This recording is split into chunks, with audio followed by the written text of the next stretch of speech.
So what we're going to do now is we're going to end at the V&A. We're going to travel across London. We're going to go to the east, to the boundary between the City of London and the London Borough of Tower Hamlets. And that's where the Tower of London is located. Now, this is actually a fortress and was built by William the Conqueror in the 1070s. That's nearly 1,000 years ago. It's preserved as a heritage site. And it's got lots and lots of different stories associated with it, with all the various kings and queens over the last 1,000 years or so. But it serves now to function as a protector of the crown jewels. So if we go down a page. So these are the famous beef eater yeoman warders on the left here in red. And they are the traditional guards of the Tower of London. But it also has legendary stories associated with the ravens here. And within this complex, you'll have the crown jewels chamber, which you enter, and you'll see all of the crown jewels on display. And there's usually, it's like a travelator. You stand on this travelator and you go across this room and you can see the jewels, but you can't really get off the travelator. And you just go through the room and to the rest of the complex. You do pay to go in, but every Indian or every Punjabi or many Sikhs that visit, their sole focus is to take a glimpse of this famous diamond, the legendary Kohinoor. Now, today, the legendary Kohinoor is kept on a crown. It's only been worn by female members of the royal family. And Victoria, Queen Victoria in the 1850s onwards, wore the Kohinoor in a brooch and then later in a circlet on her arm. Now, after Queen Victoria died in 1901, the diamond was set in the crown of Queen Alexandra, who was the wife of King Edward VII. And then it was transferred to the crown of Queen Mary 10 years later in 1911, who was the wife of King George V.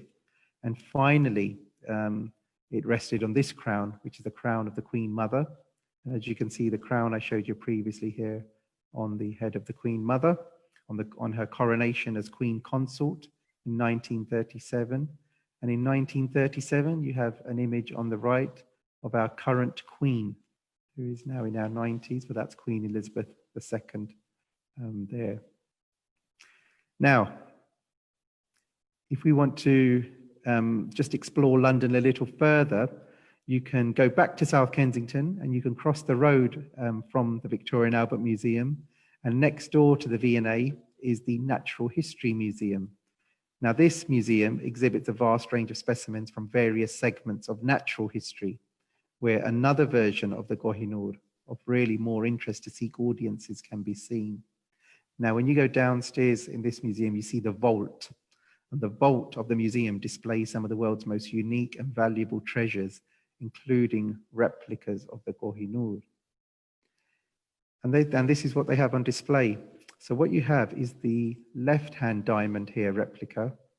The left-hand side is actually the Kohinoor as it was in the times of the Sikh kingdom before it was brought here. It's quite lackluster cut of the original diamond, and it failed to impress viewers at the Great Exhibition of 1851. So the Europeans described it as lackluster here in terms of the cut, but it was quite a, what they call as a Mughal cut here. What they did to the diamond in 1851 onwards is recut it from its original size of 186 old carats on the left. So that's 186 old carats. And after the exhibition, they took it away. They imported some diamond cutters from Europe. They placed them in the Strand in London.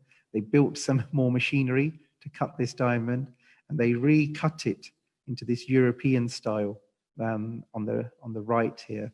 And when they recut it, they reduced its weight from 186 old carats down to 105.6 carats. And if we do comparisons, it went down from 38.2 grams down to 21.2. But the version on the right, as you can see, gleams a lot more for European audiences. And that's the diamond then that was set in the crown here, which is this cut here. Now, during the Sikh Empire period, the Kohinoor came into the possession of Maharaja Ranjit Singh in 1813.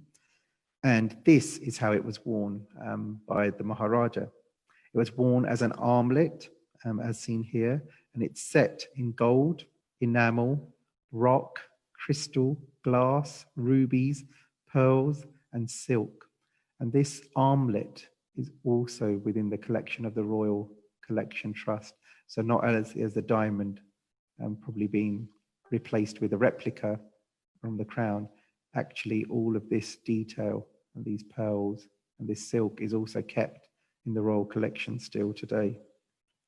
Now, there are images available, like I've got here. So this is Maharaja Ranjit Singh on the left, and he's wearing the Kohinoor diamond on his arm, but also his son, this very famous painting by Augustus Schweift, he's wearing the Kohinoor diamond as well on his arm, and various other armlets. But this painting here, he's also wearing the Timor rubies. He's also carrying the shamshirs and all of these necklaces and jewelry, many of which was also displayed at that great exhibition of 1851.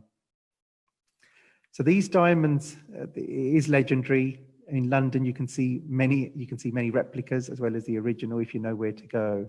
But nowadays, there's been a project, a very modern project by the Anglo-Sikh Virtual Museum, by the Sikh Museum Initiative in England, Gurinder Singh Maan in Leicester.